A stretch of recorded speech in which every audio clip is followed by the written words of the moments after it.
É muito raro encontrar alguém que não se empolgue com as aventuras do Homem-Aranha, aquele personagem da televisão e das histórias em quadrinhos.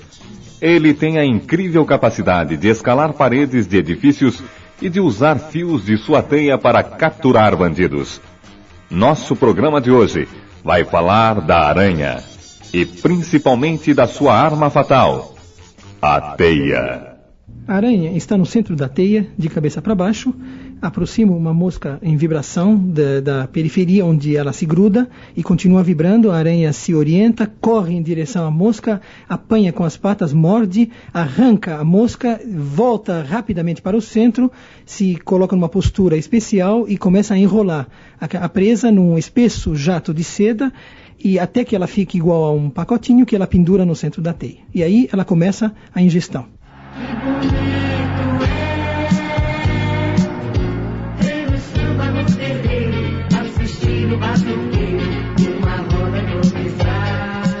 Essa descrição da captura de um inseto por uma aranha, narração, diga-se de passagem, para nenhum Osmar Santos botar defeito, foi feita pelo psicólogo da USP, César Hades, que estuda o comportamento animal, em especial, é lógico, da aranha.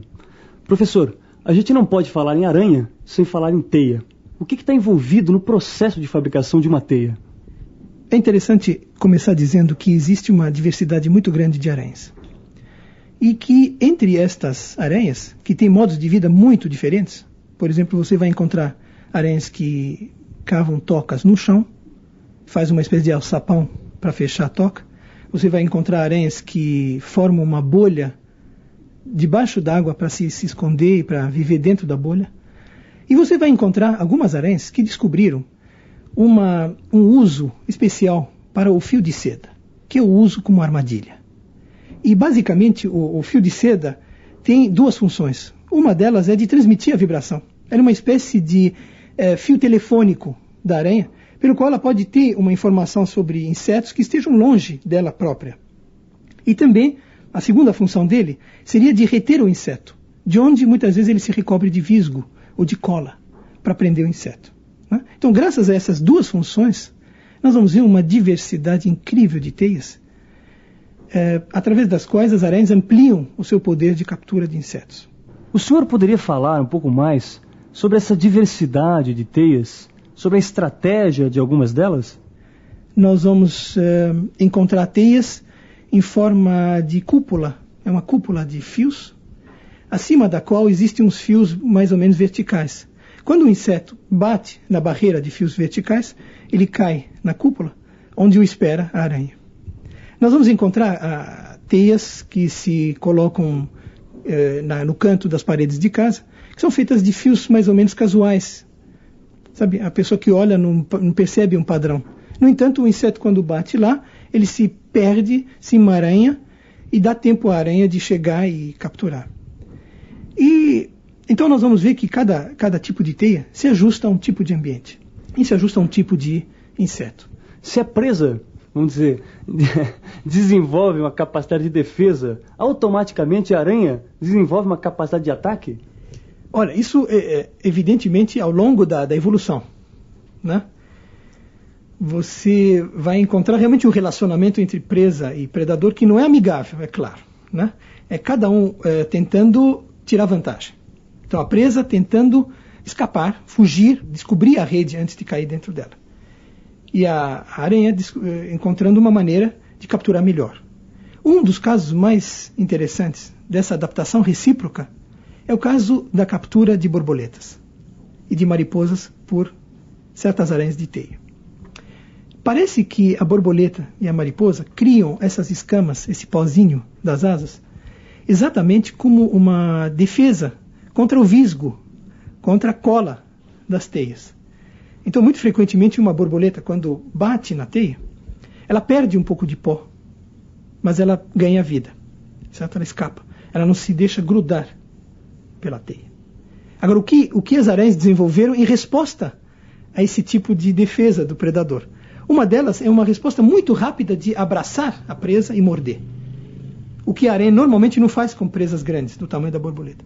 Então, se você jogar uma borboleta, ela desce a aranha muito rapidamente, e ela nem se preocupa em lançar seda para imobilizar a presa. Ela abraça, ela flexiona as patas em cima da presa e a morde diretamente. Essa seria uma adaptação da aranha à capacidade de fuga das borboletas. Outras aranhas fazem uma coisa mais curiosa. Ao invés de fazer uma teia redonda, como são as teias geométricas em geral, ela faz uma teia redonda e faz uma espécie de continuação da teia em forma de uma espécie de escada de fios. Uma escada muito comprida de fios. Para que serviria essa escada de fios? Uma suposição é de que ela daria tempo à borboleta que batesse na teia de ir escorregando pela escada abaixo, perdendo cada vez mais escamas e acabando por se grudar na teia e ser predada. Então, realmente há uma interação. A presa querendo fugir e o predador querendo capturar. Professor, você pode dar algumas características físicas dessas teias? Olha, eu acho que a característica básica delas é que elas são feitas de proteína. De um fio que é de proteína e que a aranha pode reaproveitar. Ela pode ingerir novamente a sua teia. Agora, em termos de características físicas, eu acho que talvez fosse interessante se referir à teia que mais tem provocado admiração dos observadores, que é a teia geométrica. Então, no certo ponto da evolução do comportamento de construir teias, algumas aranhas passaram a usar uma espécie de rede feita de um arcabouço de fio seco. É um fio que, se você tocar com o dedo, ele não adere.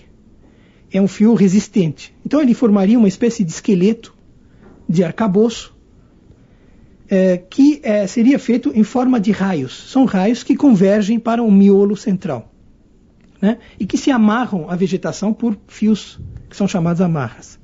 Sobre esse arcabouço que é resistente e seco, a aranha coloca um fio em espiral. Ela vai colocando um fio em espiral que, se você olhar com lupa, é recoberto de pequenas gotas de cola. E esse fio é bem frouxo, bem pouco firme, e exatamente a função dele ser pouco firme é de receber o impacto de um inseto que voando vai bater na teia. E os fios de cola vão prendendo o inseto o suficiente para permitir a aproximação da aranha e a captura do inseto. Mas por que se dá a destruição de uma teia? A gente poderia dizer que existe o tempo útil ou vida útil de uma teia? É verdade que a teia tem um tempo útil, que é determinado pelas suas características. Então, à medida que a aranha vai caçando presas, a teia vai formando rombos grandes e ela se torna pouco útil, pouco eficiente na captura. Então, a aranha tem que reconstruir a sua teia. Mas isto não é o único fator, esse não é o único fator de reconstrução de teia, porque mesmo que a teia permaneça boa, a gente vê que ela é refeita a cada alguns dias. Isso indica que a aranha tem uma espécie de ritmo ou de ciclo interno que lhe indica quando refazer a teia, mesmo que essa teia esteja em boas condições. O curioso é que a aranha ingere a teia antiga.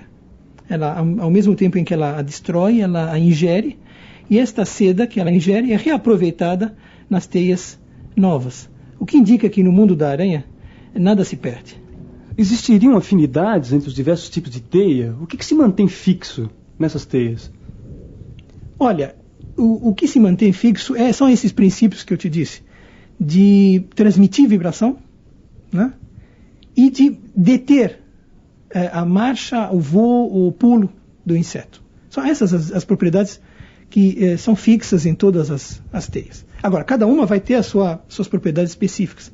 Por exemplo, a teia geométrica, que você pode descobrir se você olhar num canteiro de plantas, de manhã cedo você vai ver recoberta de orvalho, então ela está muito visível e muito bonita. Ela dá uma impressão assim de perfeição, de trabalho, de uma renda delicada, né? Essa teia é geralmente vertical, o que facilita, o que lhe permite resistir à chuva. Se ela fosse horizontal, ela sofreria o impacto da água, né? Além disso, ela é toda furadinha, ela não é feita de um pano, então ela resiste ao vento também, certo? Uma vez eu fui procurado por alunos de arquitetura que me perguntaram sobre a arquitetura da teia. E tivemos uma conversa muito curiosa, porque a cada aspecto da teia que eu mencionava, eles encontravam um aspecto da estrutura de uma casa, ou de certas casas, né, que permitisse resistir ao vento, ser construída, etc. e tal. aranha tece puxando o fio da teia. A ciência da abelha, da aranha e a minha, muita gente desconhece. Muita gente desconhece, lá viu, muita gente desconhece. O senhor diria que existe uma lógica interna na construção de uma teia? Olha, esse aspecto é muito bonito. A teia é um comportamento instintivo, chamado instintivo. Isso significa o quê? Significa que quando a aranha nasce, ela tem uma espécie de programa neural que especifica os passos da construção. Então, se você fizer uma experiência desse tipo, e foi feita várias vezes, se você isola um filhote de aranha e cria num tubo de vidro, dando comida na boca, sendo que nesse tubo ele não consegue fazer teia alguma, certo? Então ele não tem treino, ele não pode aproveitar da experiência, ele não tem contato com outras aranhas para aprender, certo? Ele está em isolamento. Se você soltar esse indivíduo algum tempo depois, você vai ver que a primeira oportunidade que ele tiver, ele vai construir uma teia perfeita, certo? Então, existe essa lógica interna, e essa lógica vem, de alguma maneira, pronta, ou quase pronta, no sistema nervoso. É o que torna a coisa fascinante. Então, essa lógica, o que ela especifica? Ela especifica os passos da construção. Então, a aranha, para construir, inicialmente ela vai explorar o local. Ela vai subir nos galhos, ela vai explorar a ponta das folhas, das flores, e daí ela vai soltar um fio que vai, levado pelo vento, muitas vezes, se prender a outra vegetação a alguma distância. Aí ela estabelece a primeira ponte de fio de seda, a partir da qual ela vai fazer a teia embaixo. Então, o que vem em seguida no programa? Ela vai construir os raios e a moldura da teia, que é o arcabouço seco, do qual eu falei. E em seguida, ela vai construir uma espiral seca, partindo do miolo da teia e dando voltas em espiral até a periferia da teia. Quando ela fez a espiral seca, ela vai de fora para dentro, fazendo a tal espiral viscosa, sobre a qual ela vai capturar os insetos. É realmente bonito e complexo. E tudo isso nunca seria possível a aranha aprender se ela não tivesse uma certa especificação prévia. Existiria uma espécie de programa que, uma vez detonado, se torne reversível? Existiria outro tipo de especificação nesse programa ou de adaptação? Olha, é isso mesmo. Eu acho que seria errado a gente considerar a construção da teia, só porque ela é instintiva, nesse sentido de não ser inteiramente aprendida. Seria errado a gente concebê-la como no modelo antigo de comportamento instintivo, como algo que é detonado e que se dá independentemente das informações que o animal possa obter no meio. Na verdade, não é isso. Você vai ver que a aranha segue o roteiro, mas ela vai ajustar cada passo desse roteiro às condições que ela encontra.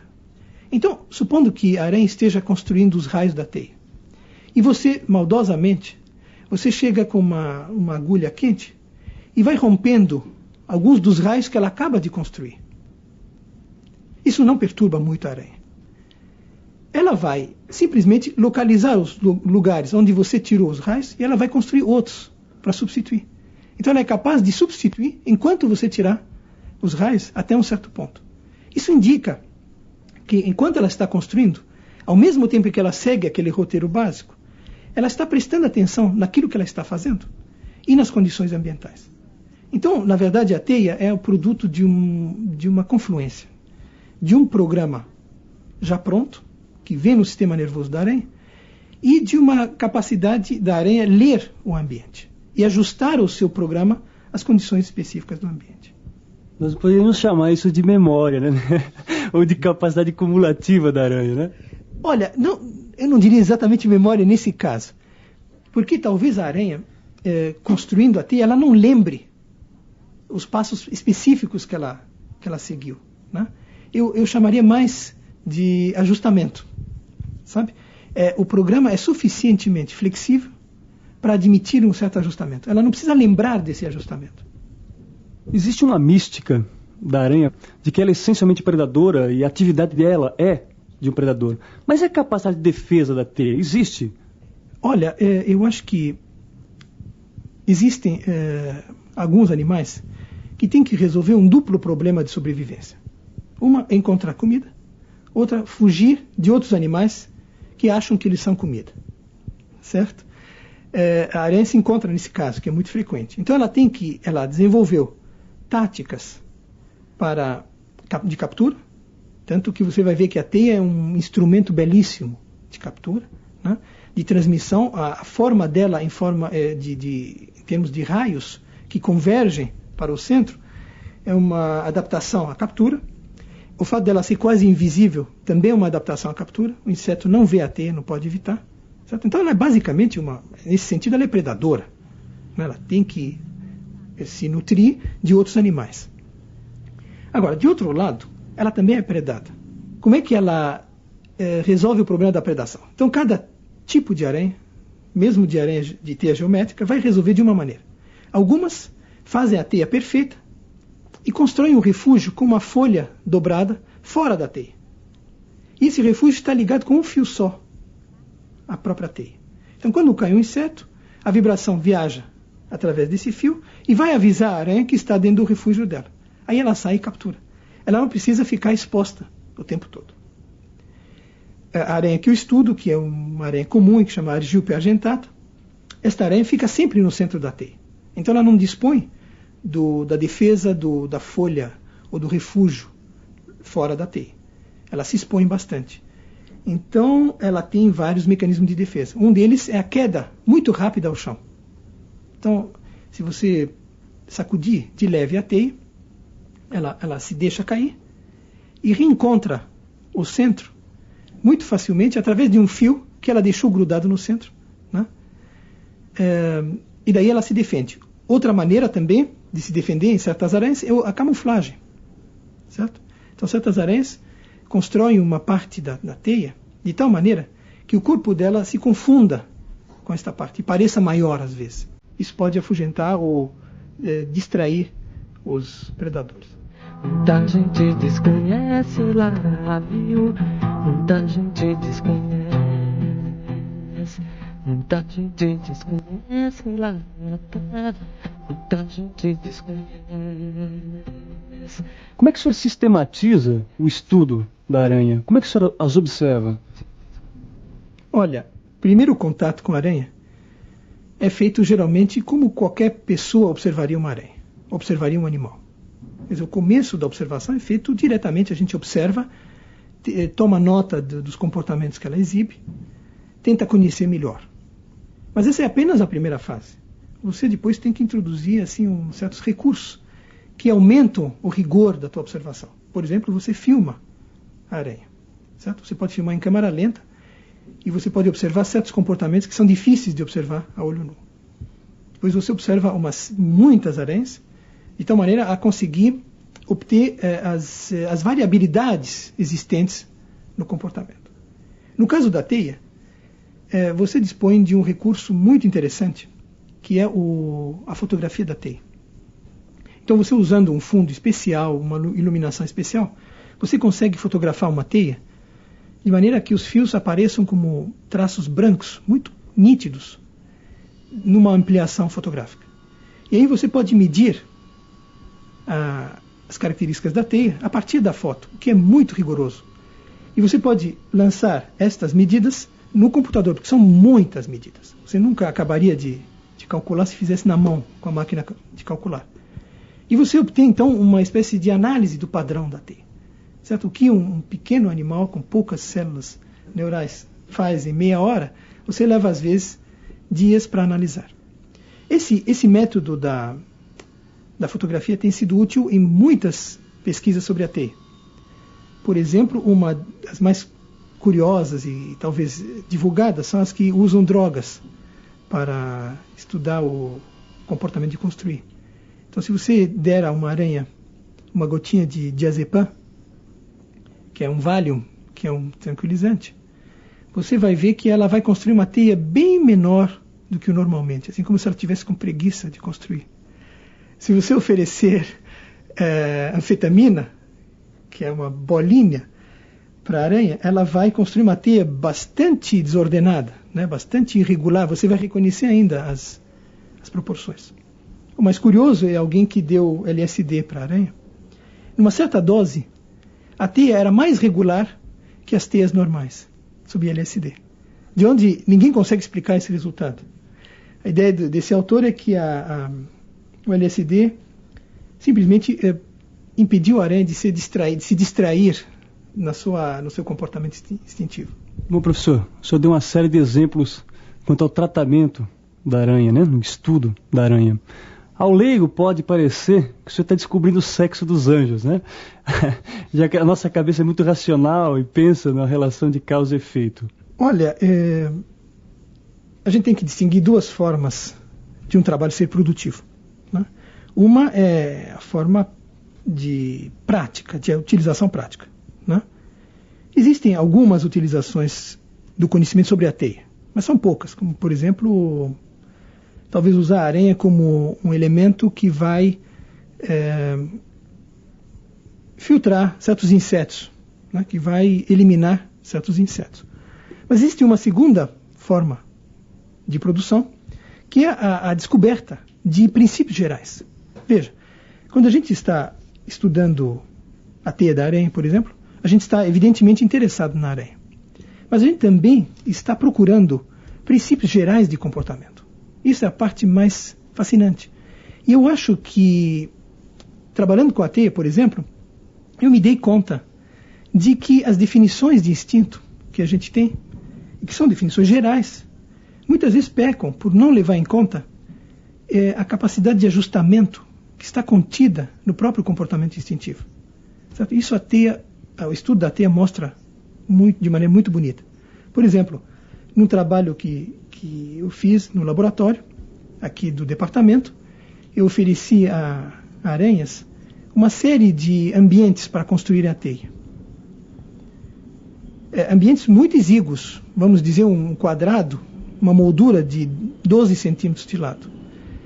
E ambientes muito amplos, como uma moldura de meio metro de lado. E o que a gente constata é que a teia é construída em todos esses ambientes, do mais exíguo ao mais amplo. Mas ela se ajusta em termos de tamanho, em termos de propriedades estruturais, a cada um desses ambientes. Então aí você descobre um princípio geral. E é esse o tipo de produção atrás do qual nós estamos, né? Que é você descobrir algo que descreva propriedades gerais do comportamento.